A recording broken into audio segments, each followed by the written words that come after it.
Bonjour et bienvenue à votre émission L'art de l'organisation. Aujourd'hui, on se prépare pour la fête de l'Halloween.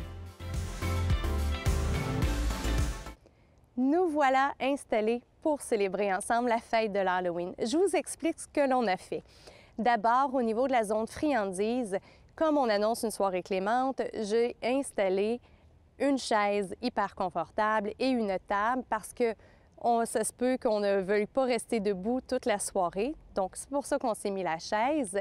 On a pris soin, au cas où ça refroidirait dans la soirée, de se munir d'une couverture également pour venir se recouvrir les jambes.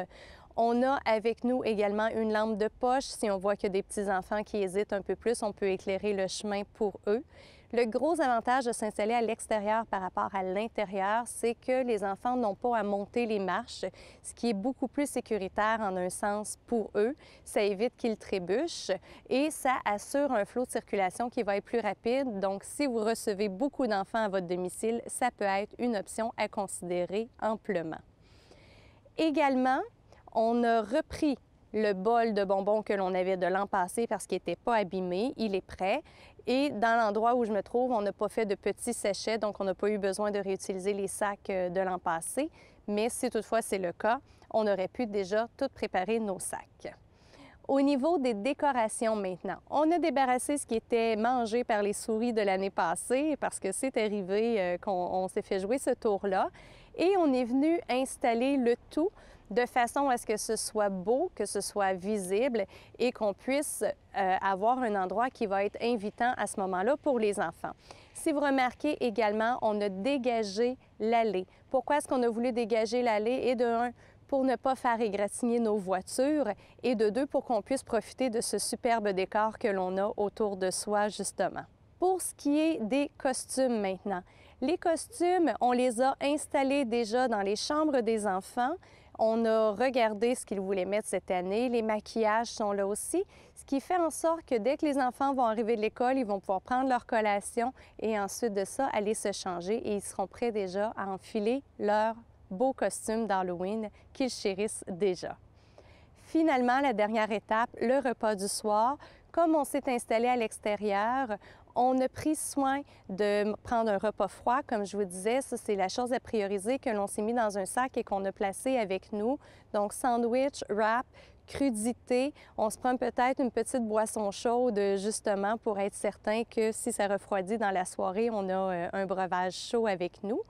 Et si toutefois vous décidez de vous installer à l'intérieur, à ce moment-là, cette petite collation-là, votre repas du soir, vous allez l'installer près de votre table à friandises, de façon à ce que ce soit facilement accessible et que vous n'ayez pas à souper rendu à 21 h le soir. Donc, notre organisation est déjà toute faite. On est prêt pour notre fête de l'Halloween et on attend juste les petits monstres.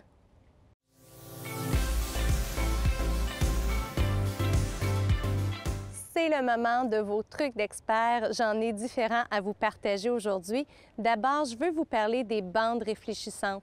Oui, nos enfants vont commencer peut-être à sillonner les rues au moment où il fait encore clair. Peut-être qu'ils vont terminer quand il va faire noir et on tient à nos enfants.